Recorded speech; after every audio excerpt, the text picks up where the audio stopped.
Dok, hari ini ada kegiatan apa sih, Dok? Jadi hari ini kita melakukan uji kompetensi terhadap tenaga kesehatan. Dan alhamdulillah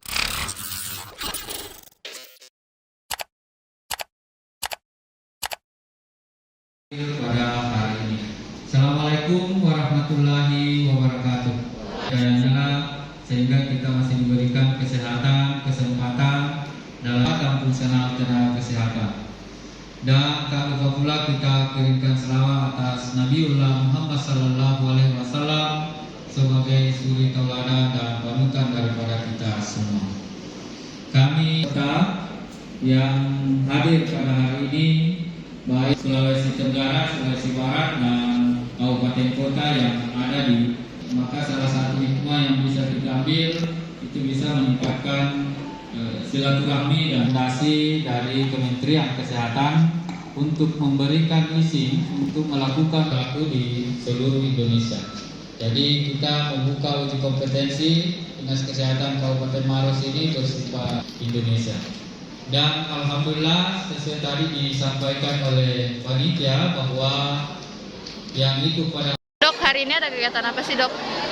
Jadi hari ini kita melakukan uji kompetensi terhadap tenaga kesehatan. Dan alhamdulillah Dinas Kesehatan Kabupaten Maros ini mendapat izin dari Kementerian Kesehatan untuk melakukan uji kompetensi sebagai pelaksana. Dan pada hari ini pesertanya 307 yang berasal dari 5 provinsi yang ada di Indonesia. Dari berapa pendaftar? Jadi pendaftar itu ada 418 yang lulus seleksi untuk mengikuti ujian, yaitu sebanyak 307. Pertimbangannya apa sih, Dok?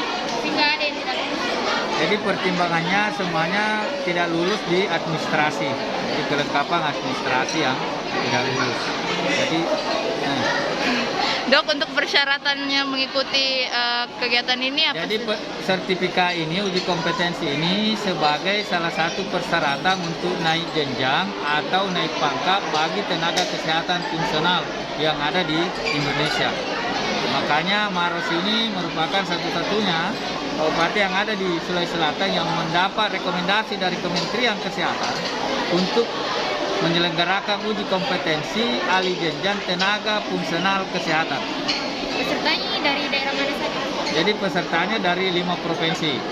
Provinsi Kalimantan Utara, Sulawesi Tenggara, kemudian ada dari Sulawesi Barat, kemudian dari Sulawesi Selatan dan Ambon. Formasi apa saja? Nah, formasi ada 5 formasi yang dilakukan uji kompetensi pada hari ini. Pertama adalah formasi perawat. Kedua adalah perawat gigi dan mulut.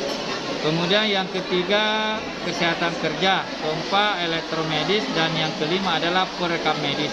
Jadi ada 5 profesi kesehatan yang dilakukan uji kompetensi. Dok, untuk rangkaian uji tesnya ini sebelumnya sudah dilaksanakan apa saja, Dok? Jadi prosesnya ini butuh persiapan. Pertama membentuk panitia penyelenggara, dan yang paling berat itu adalah menyurat ke Kementerian Kesehatan untuk mendapatkan rekomendasi penyelenggara. Untuk pesertanya sendiri, Dok, ada berkas begitu administrasi sebelumnya, kemudian apa lagi, Dok? Jadi berkas administrasi mulai dari SK fungsional, SK CPNS, SK PNS, kemudian ijazah, dan yang paling penting adalah portofolio jabatan fungsional yang ingin diuji kompetensi. Dok, ini pesertanya semua dari kalangan ASN ya? Ya, dari kalangan ASN, karena ini khusus untuk ASN untuk naik jenjang atau naik pangkat. Oke, harapannya, Dok, kepada para peserta yang Jadi harapan kita kepada